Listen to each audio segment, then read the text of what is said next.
Comenzamos hoy, amigo oyente, a considerar en detalle el primer libro de la Biblia, o sea, el libro de Génesis. Como dijimos en nuestro estudio anterior, hemos dividido este libro en dos secciones mayores. La primera sección comprende los capítulos 1 al 11, y la segunda sección comprende los capítulos 12 al 50. En los primeros dos capítulos de la primera sección tenemos la historia de la creación. En primer lugar, como ya hemos visto, está la creación del universo, la catástrofe de la tierra y la restauración de la tierra. Ahora, en el capítulo 2 tendremos la creación del hombre, pero aquí tenemos la historia de la creación presentada brevemente y con exactitud en un solo versículo.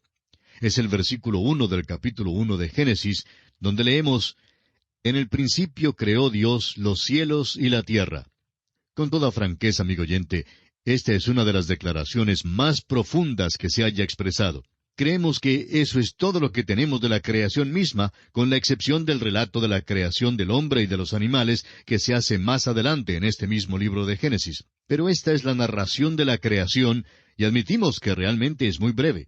Pablo Bellamy, quien fuera editor de un diario en Cleveland, en el estado de Ohio, Estados Unidos, hacía una ronda una noche por los escritorios de los reporteros, y notó que uno de ellos escribía un relato largo de un hecho que, a su parecer, tenía muy poca importancia. Le dijo al reportero: «Abrévielo. Después de todo, el relato de la creación se narró en Génesis 1 en 282 palabras». El reportero contestó entonces: «Así es, pero yo siempre opiné que bien se pudo haber evitado muchos argumentos más adelante en cuanto a la creación si alguien hubiera escrito unas 200 palabras más».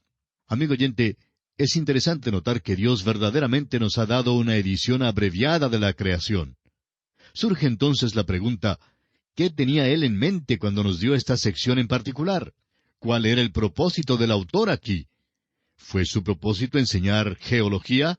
Bueno, permítanos decir que hay mucha controversia y desacuerdo en cuanto a esto, como vamos a ver hoy en nuestro estudio. Hace algún tiempo, la Junta de Educación del Estado de California, en los Estados Unidos, votó por incluir la teoría bíblica, como la llaman, en los libros de ciencia. Ahora, francamente, no estamos seguros de que esto nos satisfaga. Alguien dirá: «Bueno, ¿cómo es que no se siente alegre por el paso que se ha dado, ya que es un paso adelante?» Amigo oyente, la razón por la cual no nos sentimos satisfechos por esto es por el carácter de los maestros que la enseñan. No hay suficientes maestros que sean cristianos y que tengan una base verdaderamente bíblica para poder enseñarla correctamente. Los maestros de las escuelas primarias que están realmente preparados para enseñar la historia de la creación son muy pocos. El doctor Ralph Girard, profesor de biología y decano de la división de postgraduados de la Universidad de California en Davis, hizo el siguiente comentario según la prensa: ¿debe un curso científico sobre la reproducción mencionar también la teoría de la cigüeña? Bueno, para beneficio de este profesor, lo más interesante es que la teoría de la cigüeña no se menciona para nada en la Biblia. En cambio, el relato de la creación sí se menciona. Su comparación no se justifica en ninguna manera, porque la Biblia trata de este asunto de la procreación en una forma muy literal. Y si usted lee su Biblia con cuidado, nunca hubiera tenido en su mente el punto de vista de la teoría de la cigüeña. La declaración del Dr. Girard revela una actitud muy antagónica hacia la Biblia. Opinamos que este hombre probablemente sabe muchísimo en cuanto a la materia de biología, pero muy poco en cuanto a la palabra de Dios. Creemos que eso es muy obvio al escuchar el tipo de declaración que él ha hecho. Ahora, al llegar aquí a este primer versículo del capítulo 1 de Génesis, debemos reconocer que este problema del origen provoca más controversia violenta, teorías insensatas y amplio desacuerdo que cualquier otro. Siempre hay la inclusión de la hipótesis del hombre, y como resultado hay una babel de voces que ha sofocado la clara voz de Dios. En realidad, hay dos grupos extremos que han empañado el asunto y han dividido las aguas del entendimiento con sus suposiciones y afirmaciones dogmáticas. Un grupo se compone de los científicos arrogantes que asumen que la evolución biológica y filosófica es la verdad indisputable. Su presunto axioma es los ciertísimos hallazgos de la ciencia. Veremos eso dentro de un momento. El otro grupo se compone de los teólogos jóvenes y orgullosos que se atribuyen el superconocimiento de que ellos han descubierto cómo es que Dios lo hizo. Describen y hablan eruditamente acerca de alguna teoría ingeniosa que reconcilia la ciencia con la Biblia. Miran con desdén a los grandes expositores bíblicos del pasado como si fueran enanos bíblicos comparados con ellos. Permítanos decir, amigo oyente, que estos dos grupos harían bien en considerar una declaración que se le hizo a Job. Cuando el Señor por fin se le apareció, le hizo esta pregunta en Job 38:4. ¿Dónde estabas tú cuando yo fundaba la tierra? Házmelo saber si tienes inteligencia. Y la verdad es que Dios le dice al hombre, tú hablas acerca del origen del universo, pero tú ni siquiera sabes dónde estabas cuando yo fundaba la tierra. Y esa es una buena pregunta que estamos seguros ningún hombre puede responder. Ahora hay algunas teorías extremas y creemos que probablemente debemos considerarlas. Y a propósito, podemos hacer una división aquí, una división doble. Si vamos a hablar sobre los orígenes, estamos limitados o bien a la especulación o a la creación. Toda teoría cae dentro de una de estas dos divisiones. Ahora no nos diga que la ciencia dice, porque después de todo, la evolución tiene muchas teorías hoy. Y algunos de los científicos más respetables del pasado y del presente rechazan la evolución. De modo que usted no puede presentarla como una declaración científica, como cuando se afirma que 2 más 2 son 4. Luego hay el relato de la creación en Génesis capítulo 1, y eso a propósito hay que aceptarlo por la fe. Es muy interesante que Dios lo hiciera así. Es la única manera en que puede ser aceptado. El escritor a los Hebreos lo expresó de esta manera allá en el capítulo 11 de su carta. Es pues la fe la certeza de lo que se espera, la convicción de lo que no se ve, porque por ella alcanzaron buen testimonio los antiguos. Por la fe entendemos haber sido constituido el universo por la palabra de Dios, de modo que lo que se ve fue hecho de lo que no se veía. Así es que el gran problema todavía permanece hoy. ¿Cómo pasó de la nada a hacer algo? La única manera en que uno lo puede saber es por la fe o por la especulación. Y permítanos decirle que la especulación no tiene nada de científico. Observemos ahora algunas de las teorías, y es bastante interesante notarlas. Hay quienes dicen hoy que debemos aceptar la respuesta científica. Y a ellos les preguntamos, ¿cuál es la respuesta científica? ¿De qué ciencia hablamos?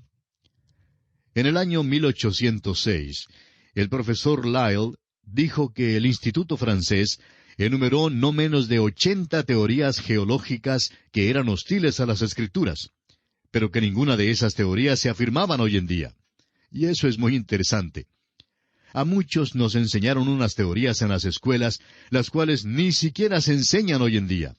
Por ejemplo, hubo un tiempo cuando se afirmaba que el sistema tolemaico era el correcto. Y amigo oyente, esa teoría contradecía el libro de Génesis. Pero no creemos que haya un científico respetable en nuestro tiempo que mantenga ese punto de vista tolemaico. Luego hubo el sistema científico newtoniano.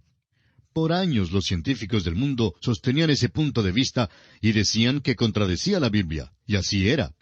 Pero ¿sabe usted que hoy han descartado ese sistema newtoniano? Comenzaron luego a enseñar la hipótesis nebular. Enseñaban que la materia es indestructible. Eso fue antes del advenimiento de la bomba atómica, por supuesto. Pero ahora todo eso ha sido descartado. De modo que cuando alguien dice hoy que quiere mantener un punto de vista científico en oposición al relato del Génesis, quisiéramos preguntarle, ¿a cuál ciencia se adhiere usted? ¿Y sabe usted que lo que es ciencia hoy puede que no sea ciencia mañana? Dicen que esos libros cambian cada 10 años, y que la mayoría de ellos cambian cada 5 años. La verdad es que debemos considerar cuál fue el propósito de Moisés al escribir este libro. Creemos que él se reiría de toda esa confusión que ha resultado hoy en cuanto al relato de la creación. El apóstol Pablo nos dice el propósito de la Escritura. Él dice en su segunda carta al joven Timoteo, en el capítulo 3, versículos 16 y 17, «Toda la Escritura es inspirada por Dios y útil para enseñar, para redarguir, para corregir, para instruir en justicia, a fin de que el hombre de Dios sea perfecto, enteramente preparado para toda buena obra». ¿Cuál es entonces el propósito de la Escritura? El propósito es instruir en justicia. No fue escrita para enseñar geología ni biología. Fue escrita para mostrar la relación del hombre con Dios y los requisitos de Dios para el hombre hoy en día y lo que el hombre debe hacer para ser salvo. Usted puede escribir esta pregunta sobre la primera parte del libro de Génesis. ¿Qué debo hacer para ser salvo?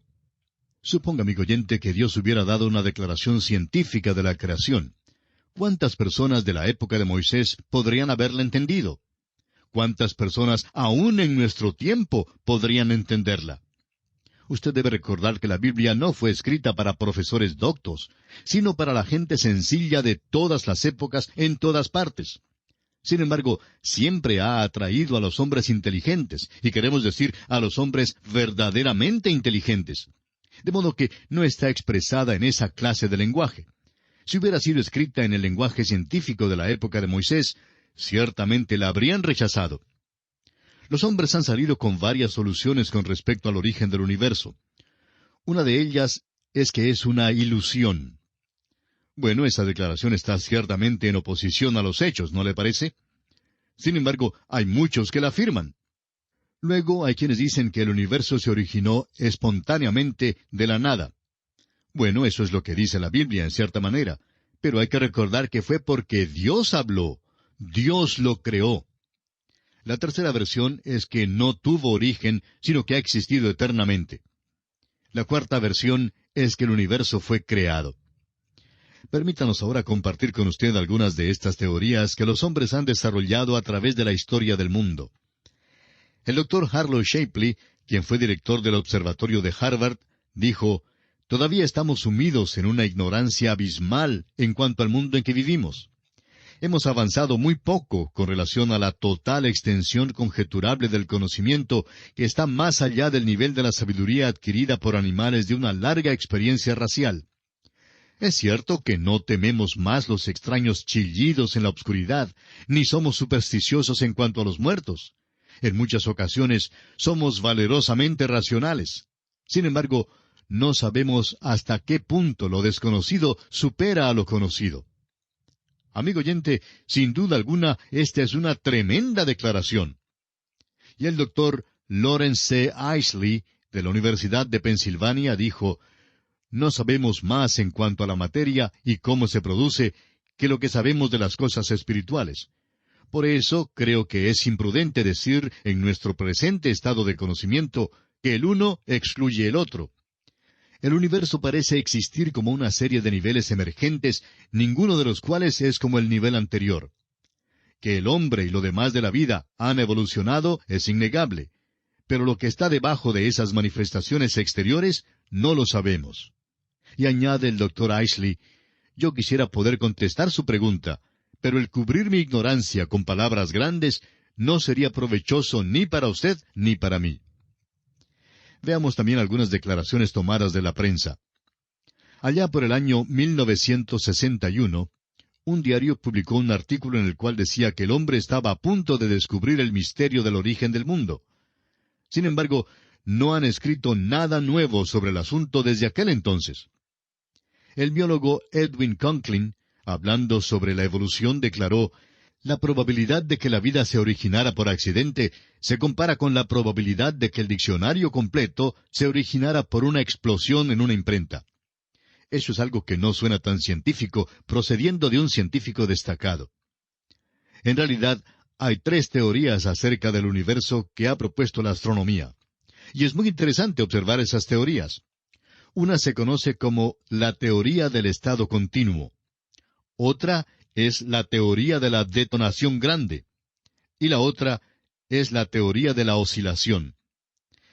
La teoría de la detonación grande sostiene que hubo una gran explosión hace millones de años. Creemos que hace 10 billones de años que ocurrió una, y opinan que habrá otra después de pasar otros 10 billones de años. No creemos que debemos preocuparnos mucho por ella, pero es interesante que se ofrece esta explicación en nuestros días. Y uno descubre que Gran Bretaña es el lugar donde se produjo esta teoría. Y francamente, no hemos oído mucho acerca de las piedras que trajeron de la Luna. ¿Ha notado usted que muchos de los científicos ni se entusiasman por esas piedras? Es porque ellas parecen refutar la teoría de estos hombres. Hace ya muchos años, el doctor Louis Leakey, quien era hijo de misioneros, salió con una teoría que él halló por allá en África. Se trata de una calavera que él llama el hombre cascanueces. Suponemos que tenía las muelas bastante buenas. Se supone que vivió allá hace unos 600,000 años, según el doctor Leakey. Bueno, ya hemos tenido teorías así como estas antes, pero muchos de los grandes científicos de hoy no son engañados con ellas. Ahora, el doctor Lawrence S. Dillon, profesor asociado de biología de la Universidad de Texas, dice, «El hombre no es animal, sino una planta que evolucionó de una alga marina. Todo animal en realidad es un tipo de planta altamente modificada que se ha derivado hace 1 billón de años o algo así de una ascendencia común con una alga marina». Ahora es posible que usted y yo hemos estado buscando a nuestros abuelos en el lugar equivocado. Algunas personas los han estado buscando en un árbol. Debiéramos estar por allí arrancando las algas marinas, porque ellas son nuestros abuelos.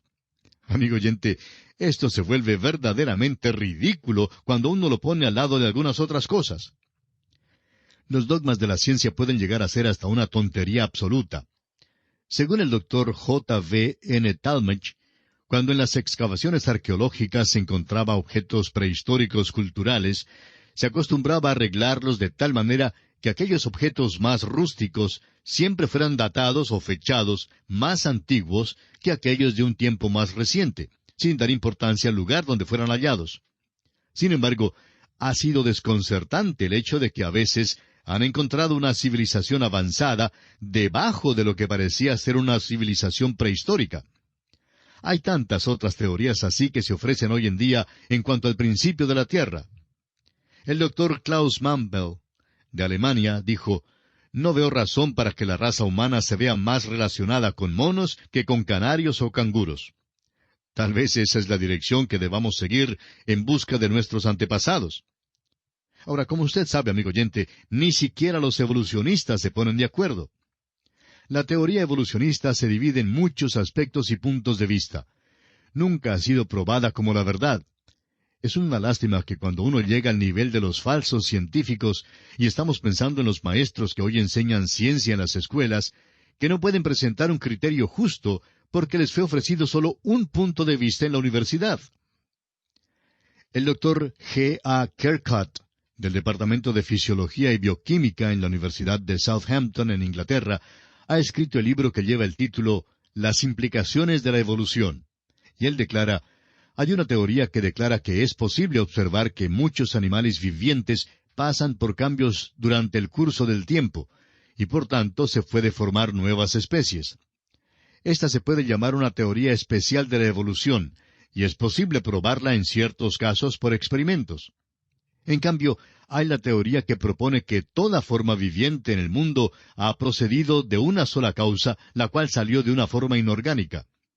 La teoría puede ser llamada una teoría general de la evolución, y la evidencia que la sostiene no es lo suficientemente fuerte como para permitirnos considerarla como algo más que una hipótesis. Quisiéramos también darle la declaración del botánico sueco, Dr. Heribert Nilsson. Él dice, «Mis esfuerzos para probar la evolución por experimentos practicados por más de 40 años han fracasado completamente. Por lo menos no me pueden acusar de haber comenzado desde una preconcebida perspectiva contraevolucionista. Se puede mantener firmemente que ni aún es posible formar una caricatura de un hecho paleobiológico. La materia fósil está tan completa ahora que ha sido posible construir nuevas clases, y la falta de series transitorias no se puede explicar como debido a la escasez de materia. Las faltas son verdaderas y nunca se llenarán. La idea de una evolución se apoya en pura creencia». Esta declaración nos está llevando a la esfera de la religión. Y amigo oyente, si usted es evolucionista, tendrá que aceptar la evolución por la fe. La evolución es simplemente especulación, y siempre lo ha sido. Pero lamentablemente muchos la han aceptado como un hecho veraz. Ahora hay un grupo de teólogos, casi todos jóvenes, que no quieren que los llamen oscurantistas intelectuales, de modo que han adoptado lo que se conoce como la evolución teísta. El doctor Kirtley Mather en La ciencia reflexiona sobre la religión, declara: cuando un teólogo acepta la evolución como el proceso utilizado por el Creador, debe estar dispuesto a ir hasta lo último. No solo es un proceso metódico, sino un proceso que continúa. La edad de oro para el hombre, por si acaso hay una, queda para el futuro y no tuvo lugar en el pasado. Además, el proceso creador de la evolución de las primeras células vivientes, procedentes de materias no vivientes que previamente existían, puede representar un brinco primitivo, más bien que un infinitesimal paso por la senda del progreso, pero es un desarrollo enteramente natural. Permítanos decirle, amigo oyente, que no es posible. Es un dogma irrazonable. Es una posición ilógica decir que uno es evolucionista teísta. Hay quienes tratan de ir en dos direcciones. Les gustaría progresar con los que no creen y a la vez llevar una Biblia Scofield en la mano. Tememos que sea difícil hacer las dos cosas a la vez. Es como aquella antigua carrera griega donde se pone un pie en un caballo y el otro pie en otro caballo, y luego comienza la carrera. Bueno, es magnífico cuando los dos caballos corren en la misma dirección. Pero cuando uno de los caballos decide correr en una dirección y el otro caballo en otra dirección, pues se encuentra uno en aprietos. Hay que determinar con cuál se queda, y esa es precisamente la condición del evolucionista teísta. Ordinariamente se equivoca de camino. Por lo general, se equivoca de caballo también. Hoy se encuentran tantos seres inteligentes que parecen estar mal informados. Hace años la revista Liberty publicó un artículo en el cual decía, entre otras cosas, según la historia bíblica, ¿cuál es la fecha de la creación del mundo? ¿Y sabe usted, amigo oyente, lo que dieron como respuesta? 4004 años antes de Cristo. Absolutamente ridículo. ¿Quién estaba allí sino solo Dios? Dios creó el universo. Bueno, amigo oyente, nuestro tiempo se ha ido ya y tenemos que detenernos por hoy en este lugar. En nuestro próximo programa continuaremos dando lectura a algunas de las declaraciones que los hombres han expresado, tratando de explicar a su manera el principio del universo, negándose a aceptar lo que Dios ha declarado como el principio de nuestra tierra. Será pues, hasta nuestro próximo programa, es nuestra oración que Dios le bendiga abundantemente.